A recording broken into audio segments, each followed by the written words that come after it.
안녕하십니까. 한국표준과학연구원 허명선입니다. 네, 오늘 여러분이 너무나 잘 아시고 친숙한 시간에 대한 얘기를 약간 다른 관점에서 한번 보는 시간이 되었으면 좋겠습니다. 정리를 하자면 방금 보셨던 거는 크게 두 가지로 정리를 할 수 있어요. 하나는 당시의 표준시는 해시계였는데 그 해시계가 밤에는 알 수가 없었어요. 그래서 이제 장영실이 물시계를 만들었는데 그 물시계의 정확도는 어떻게 판별을 했느냐? 해시계를 가지고 판별을 한 거죠. 그래서 어쨌든 당시에 표준시가 있었고 장영실이 새로운 시간을 만들어서 그동안 알 수 없던 밤의 시간을 이제 알 수 있게 된 건데 여러분은 지금 시각을 이제 어떻게 보통 아시나요? 너무나 쉬운 방법은 이제 스마트폰을 켜면은 누구나 알 수 있죠. 그리고 두 번째는 오늘 이제 수학능력 시험이 있었는데 이제 시험에 들어가면 스마트폰을 전부 압수당하죠. 그러면 뭘 사나요? 저 손목시계를 사잖아요. 그래서 저 손목시계를 가지고 이제 시험 시간 지금 몇 분 남았나, 몇십 분 남았나 이제 보는 거죠. 지금 저기 위에 보면 제가 재밌어서 가져왔는데 저소음 시험용 학생 아날로그 수험생 선물 수능시계. 웬만한 검색에 다 걸릴 수 있는 제목으로 이 제품을 팔더라고요. 그래서 이제 재밌어서 들고 왔습니다. 그래서 우리가 이제 시간을 잘 알다, 지금 시각을 매우 잘 알고 있다라고 생각할 수 있는데 사실 지금이 몇 시인가라고 물어봤을 때 정확하게는 다음 달까지 알 수가 없습니다. 마치 방금 해시계가 밤에는 작동을 하지 않기 때문에 몰랐던 것처럼 사실 다음 달까지는 지금이 정확하게 몇 시인지 아무도 알 수 없습니다. 왜 그러냐면 지금 모든 사람들이 함께 쓰고 있는 시각을 우리가 세계협정시라고 얘기를 하고요. 이 세계협정시가 한 달에 한 번씩 결정이 됩니다.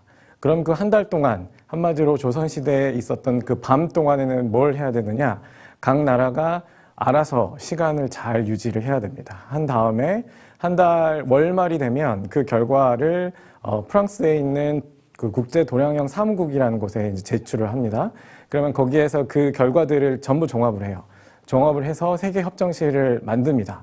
그 만드는 과정 중에서 제일 먼저는 그 여기 EAL이라고 적혀 있는 이 시계들의 평균값, 자유시간 눈금을 만들게 되는데 이 문제가 이게 이제 굉장히 평균을 많이 했기 때문에 굉장히 안정적이긴 하지만 여기서 만든 1초가 진짜 1초인지는 확실히 알 수 없어요.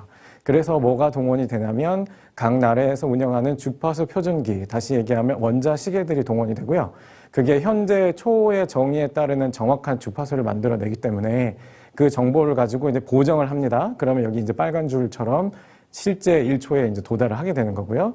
그리고 이제 이거는 우리가 지구상에서 만든 그냥 시간인데 이게 실제 지구의 자전과 좀 일치를 해야 되는 문제가 좀 있어서 저기 IERS라고 국제지구 회전계라는 국제기구에서 이게 자전이 지금 현재 1초보다 0.9초 이상 느려지고 있다. 그러면 윤초를 한 번씩 넣습니다. 그래서 그 윤초를 다 넣으면 그게 이제 세계협정시가 되는 거죠. 다시 얘기하면 한 달 동안은 각 나라가 알아서 열심히 잘 유지를 해야 그 시각이 정확하게 되는 거죠. 그러면 도대체 이 시각을 얼마나 더 정확하게 유지를 해야 되는 건가? 옛날에는 뭐 약속 시간 뭐 5분 늦어도 크게 상관은 없었지만 요즘에는 그런 약속이 점점 이제 인터넷, 뭐 정보화 이런 사회가 되면서 점점 더 정확한 시간을 요구하게 되었습니다. 그럼 얼마나 정확해야 될까? 일단은 좀 덜 정확한 것부터 한번 보죠. 그러면 여러분이 이제 요즘 많이 쓰시는 OTP 있잖아요. OTP 6자리. 그게 도대체 딱 누르면 6자리가 나오는데 은행이 그걸 어떻게 알고 이게 맞는지 틀린지를 아는가?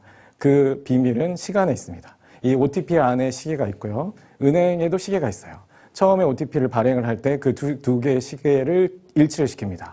그리고 이제 가지고 가서 이걸 이제 누를 때마다 그 시각이 딱 나오면 그 시각을 가지고 난수를 발생을 하고 그 난수를 발생하는 알고리즘이 똑같기 때문에 은행에서 만들든 OTP에서 만들든 똑같아요. 그래서 은행에서 이게 허명선이 만든 비밀번호구나 라고 인정을 해주는 거죠. 근데 이제 이 조그마한 시계는 틀릴 수 있기 때문에 여러분이 OTP 사용해 보시면 계속 누른다고 해서 숫자가 바뀌진 않아요. 한 보통 수십 초 정도의 오차까지는 허용을 합니다. 자, OTP도 한 수십 초 정도 필요하고요. 그 다음에 이제 요즘에 전자문서가 되게 많죠. 이제 전자문서들이 진위를 확인할 때 이게 진짜인지 누가 복사한 건지 알 방법이 별로 없어서 요즘에 많이 하는 게 이제 시점 확인 서비스라는 걸 합니다. 그러면 이 문서가 언제 생성이 됐는지를 정확하게 시각 정보를 거기다 이제 심어 놓는 거죠. 이럴 때도 이제 정확한 시각 정보가 필요한데 보통 한 1초 내외 정확도가 필요합니다. 벌써 꽤 정확하죠. 그리고 이제 요즘에 이제 주식 거래들 많이 하시는데 주식이나 금융 거래 같은 경우는 훨씬 빠릅니다. 그래서 여기 이제 기사가 지금 영어로 되어 있긴 하지만 간단하게 소개를 드리자면 2013년에 보통 이제 미국의 시장이 10시에 개장을 하는데 그때보다 한 15ms, 이게 밀리세컨은 1000분의 1초예요. 15ms 정도 앞에 정보가 새 나갔어요. 그러니까 시각이 잘못돼서 정보가 새 나갔는데 그 새 나간 정보를 가지고 금융거래가 이루어지면서 한 2,800만 달러, 우리나라 돈으로 한 370억 원 정도의 돈이 그러니까 잘못 거래가 된 거죠. 15ms 안에. 이 15ms이 얼마나 짧은 시간이냐면 여러분이 눈 깜짝하는데 보통 한 100ms 정도 걸리거든요. 그것보다 10분의 1 작은 진짜 눈 깜짝할 사이보다 더 정확한 시각 정보가 지금 필요한 사회가 되었습니다. 그러면 이 정도에 만족하느냐? 그렇지 않습니다. 이미 이보다 훨씬 정확한 시각 정보를 여러분이 쓰고 계시고 그 대표적인 예가 여러분이 어디 여행 갈 때 쓰시는 내비게이션이에요. 이 내비게이션이 어떻게 작동을 하냐면 그 우주에 떠 있는 저기 있는 수많은 위성들, 그 위성들에서 그 전자기 신호를 받습니다. 그러면 그 신호가 위성에서 우리 자동차까지 도달하는데 걸린 시간을 측정을 해가지고 그 시간을 가지고 거리를 측정을 하는데 예를 들어 밀리초 차이만 나도 벌써 300km. 그러니까 내가 서울을 가려고 그러는데 이제 대구를 가는 거죠. 그런 일이 벌어지기 때문에 이 정확도를 유지하기 위해서는 거의 시각으로는 1나노초, 한 10억분의 1초 수준을 맞춰줘야 됩니다. 그럼 이거는 그냥 시계로는 못 맞춰요. 그래서 우리가 보통 갖고 있는 시계는 이 두 가지 구조로 되어 있습니다. 첫 번째, 저기 이제 가운데 보시는 것처럼 똑딱똑딱똑딱 아주 일정하게 진동하는 진동자가 있고요. 그 다음에 이제 그거는 자기 마음대로 진동을 하기 때문에 거기에서 우리가 원하는 1초로 뽑아내는 저 톱니바퀴 또는 전자 회로들이 필요합니다. 근데 저기 이제 저 똑딱똑딱 거리는 저 시계가, 저 진동자가 항상 일정하지 않기 때문에 문제가 생기는 거고요. 그러면 저게 일정한지 안 한지를 아까 조선시대 했던 것처럼 해 뜨는 걸 보고 할 거냐. 그거는 이제 너무 정확도가 떨어지죠. 그래서 이제 그 1967년에 그 세슘이라는 원자 내부에 있는 전자의 진동수를 기반으로 1초가 정의가 됐고요.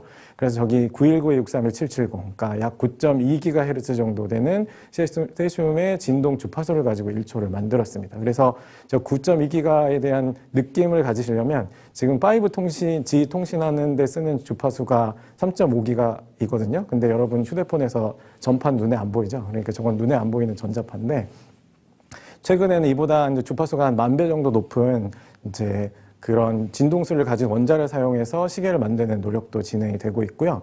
주파수가 이제 10,000배 높으니까 더 자가 이제 조밀하죠. 그러니까 조금만 이제 바뀌어도 변화를 알 수 있기 때문에 훨씬 정확한 시계를 만들고 있고 저 이제 500THz 공이 지금 14개가 붙어 있는 게 저게 도대체 얼마나 큰 주파수냐라고 느낌이 오시기 위해서 우리가 태양을 쳐다보고 있으면 이 노란색이잖아요.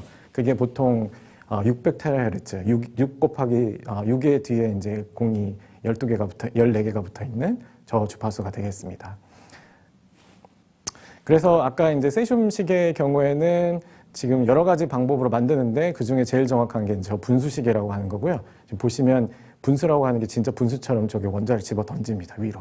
휙 던졌다가 아래로 떨어뜨리고 저거를 측정을 해서 지금 시계를 만드는데 저게 한 1억 년에 1초 정도 오차를 가지고 있고요.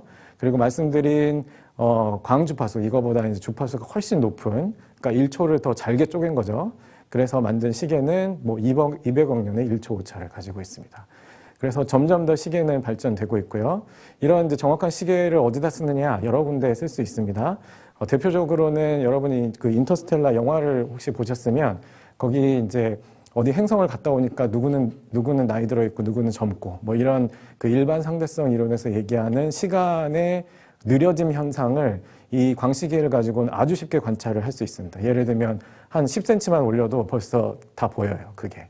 그 정도로 정확한 시계이기 때문에 여기 이제 예를 들었지만 뭐 흔히 많이들 보고 싶어 하시는 뭐 암흑물질을 하든지 뭐 중력파 또는 지금 현재 쓰고 계시는 GPS 수신기의 성능도 훨씬 좋아지게 만들 수 있고요. 그래서 여러 가지 방향으로 이 시간은 쓰이고 있고 또 앞으로도 기초과학의 발전에도 유용하게 사용될 수 있을 거라고 생각합니다. 네, 이상 발표를 마치겠습니다. 감사합니다.